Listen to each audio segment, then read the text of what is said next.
अस्सलाम वालेकुम नाज़रीन, एक नई वीडियो में खुशामदीद। आज की वीडियो में आपके साथ शेयर करूँगी आलू की टिक्कियाँ बनाने की रेसिपी। आलू की टिक्कियाँ बहुत से तरीक़ों से बनाई जाती हैं, लेकिन ये जो रेसिपी मैं आपके साथ शेयर करने वाली हूँ यकीनन आपने इससे पहले नहीं ट्राई की होगी। तो अगर आपने नहीं ट्राई की तो ज़रूर ट्राई कीजिएगा, क्योंकि एक ऐसी रेसिपी है जिसको आप बार-बार ट्राई करने वाले हैं। तो इसमें आप बोनलेस चिकन का भी इस्तेमाल कर सकते हैं, लेकिन मेरे पास इस वक़्त घर में बोनलेस चिकन मौजूद नहीं था, इसलिए मैंने हड्डी वाला चिकन का इस्तेमाल किया और मैंने लेग पीसेस लिए हैं। उसके बाद जी इसके अंदर 3 से 4 खाने के चम्मच दही ऐड कर देंगे, और दही ऐड करने के बाद इसके अंदर हमने ऐड करना है लहसुन और अदरक का पेस्ट। लहसुन और अदरक का पेस्ट ऐड करने के बाद इसके अंदर हम डालेंगे तंदूरी मसाला। चिकन तंदूरी मसाला हम इसके अंदर ऐड करेंगे। मैंने 2 बड़े खाने के चम्मच इसके अंदर ऐड किया चिकन तंदूरी मसाला।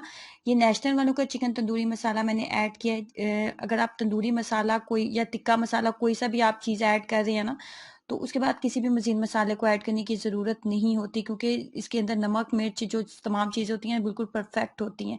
तो मैरिनेशन के लिए कम से कम आपने 1 घंटा इसको ज़रूर देना है, ताकि आपको अच्छा-सा इसका फ्लेवर मिले। और इसके अंदर आप टिक्का मसाला, चिकन टिक्का मसाला भी ऐड कर सकते हैं, और चिकन तंदूरी मसाला जो भी आपके पास ईज़िली मौजूद है वो आप डाल दें। 1 घंटा हो चुका है, तो उसके बाद जी मैंने इसको डाल दिया है फ्राई पैन में, और थोड़ा-सा जो उसके मसाला उसके अंदर बाउल के अंदर था, उसके अंदर भी थोड़ा-सा मैंने पानी डाल के वो भी इसके अंदर डाल दिया। ढक्कन के साथ इसको कवर कर देंगे। अगर 1 घंटा आपने मैरिनेशन के लिए दिया हुआ है ना, ये बहुत जल्दी नरम हो जाएगा, बहुत जल्दी कुक हो जाएगा। बिल्कुल भी आपको ज़्यादा टाइम नहीं देना पड़ेगा। 15 से 20 मिनट ढक्कन के साथ इसको कवर कर देंगे। मीडियम फ्लेम के ऊपर के तमाम मसाला अच्छे से ड्राई हो जाए, फाइनली कुछ इस तरह। और चिकन बहुत अच्छे से कुक हो चुका है। अब आप फोर्क की मदद से या कुछ सिलबट्टा आपके पास मौजूद है या चॉपर मौजूद है, जिसके साथ भी आपको ईज़ी लगे, इसकी हड्डियाँ अलहदा कर लें, और इसका जो ऊपर का हिस्सा है उसको अलग करके आपने भी इस तरीके से इसको बना लेना है। बहुत ज़्यादा फाइन आपने इसको नहीं करना, आपने भी बस इसी तरह इसको थोड़ा मोटा-मोटा ही रहने देना है। मैंने इसको चॉपर में डाल दिया था, ये थोड़ा ज़्यादा ही फाइन हो गया है। यहाँ पे 2 अदद मीडियम साइज़ के आलू लेने हैं और सिंपल उनको कर लेना है बॉयल। बॉयल करने के बाद तमाम ये जो मसाला था ना, ये हम इसके अंदर आलूओं के अंदर ऐड कर देंगे।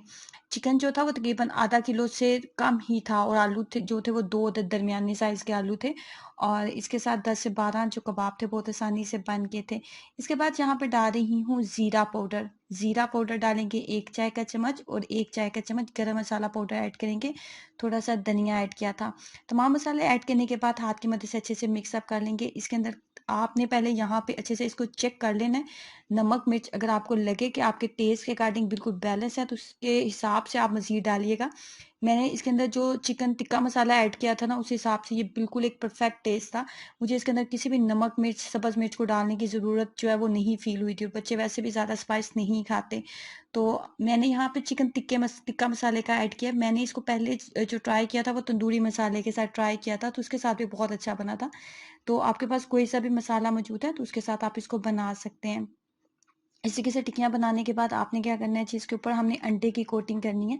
तो अंडे की कोटिंग आप हाथ से कीजिएगा। मैं चम्मच से कर रही थी तो वो कुछ अच्छी नहीं हुई थी, तो आप हाथ की मदद से ही करें। और फाइनली आप देख रहे हैं, अब मैंने यहाँ पे ग्रिल पैन का इस्तेमाल किया। आप नॉर्मली पैन का भी इस्तेमाल कर सकते हैं। मेरा जो दूसरा पैन था वो वॉश नहीं था, धुला हुआ नहीं था, तो मैंने इसलिए इस पैन का इस्तेमाल किया है। ट्राई करें, बहुत ही कमाल की रेसिपी है, और अपना एक्सपीरियंस ज़रूर शेयर कीजिएगा।